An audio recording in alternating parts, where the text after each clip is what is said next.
So Sony decided it wanted to buy out Onlive, which was a digital streaming service that allowed you to play said games in the comfort of your home. So you can either purchase games or even just try them out for a couple minutes or so and be able to get a feel for these said games via a stream connection. That's, of course, regarding if you even have a good connection as it was. So if you had like a really high Fios connection or a fiber optic or whatever else hardwired into the said console, you can probably do great success. Now, unfortunately, the said system, it wasn't that great. I'm just going to tell you that much right now. The service itself was an interesting idea. Don't get me wrong. It just was not a great idea in the long run. So people are going to argue this point up and down. It's, oh, it was a good service. You're just out talking out of your ass at this rate. No, it's just the fact that there's only two people probably going to argue this point versus a gazillion other who probably tried the service, thought it was okay, but didn't give a shit past that point to basically be able to stream some content for about $50. Now, with that beared in mind, were the rates that bad for even having a service? Absolutely not. It was a fair service in regards of fair pricing, but it wasn't quite a service that was completely being able to be utilized 110% by a mass audience.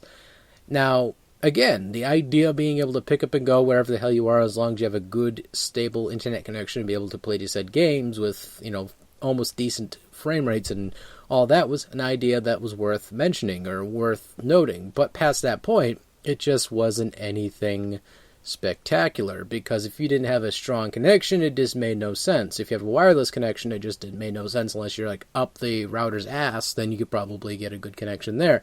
But past that point, it wasn't really that spectacular.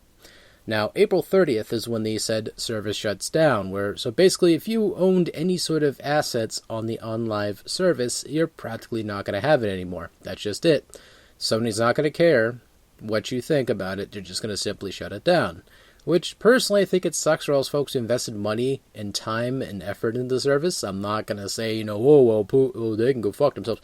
No, I think that personally sucks. That these folks who had some effort into really liking the system are now getting screwed out of their money. But that's how it is, I guess, when it comes to taking a gamble with any sort of digital media. Now, there's such services such as Steam or whatever else, which I know and a lot of people know are just not going to go away anytime soon. They might adapt, they might change a little bit, but past that point, they're not really going to die out too much. It's just like the Google Play Store, and I doubt that's going to go anywhere for a long time. Same thing with Steam, same thing with Desera, because as long as there's digital developers who want to put their stuff out onto the said service, then sure, why not? Though, ironically enough, Steam is slowly becoming that said service themselves because of all the Acidine-based games they're putting into development, or of course early access into the said service, and making you charge like $15 to play some game that's so bad it makes you want to cry and just, quite frankly, grab a cheese grater and shove it against your eyes and just rake it as hard as you can. That picture, that digital image that is now getting put into your skull just made you shudder. I apologize, but it was just for your own good, for your own safety, for your own precautions. But no, other than that, it sucks, but what can you do?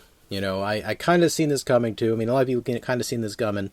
It's an idea that was interesting in theory, but unfortunately, the mass majority of folks who probably would like this can't use it because they all still have probably freaking dial-up for all we know. But anyway, what do you think down in the comments down below? Do you think this service just quite frankly wasn't worth it? Do you think it was a fantastic service? You're going to white knight it till the day it goes obsolete on April 30th? Or do you think Sony should have actually took the idea and ran with it and incorporated it into their own console, having all assets, rights, and all the customers simply just have to transfer to the the PlayStation TV service, or use a PlayStation 4 or a PlayStation 3 or a PS Vita to be able to access said system? Because I think that would have personally made people buy more consoles just to enjoy the said service. Or quite frankly, they would have had themselves a foot in the PC market where people still had wired connections being able to access this service and still play it. But either way, I digress. What do you think? Comments down below. Touch my nipples.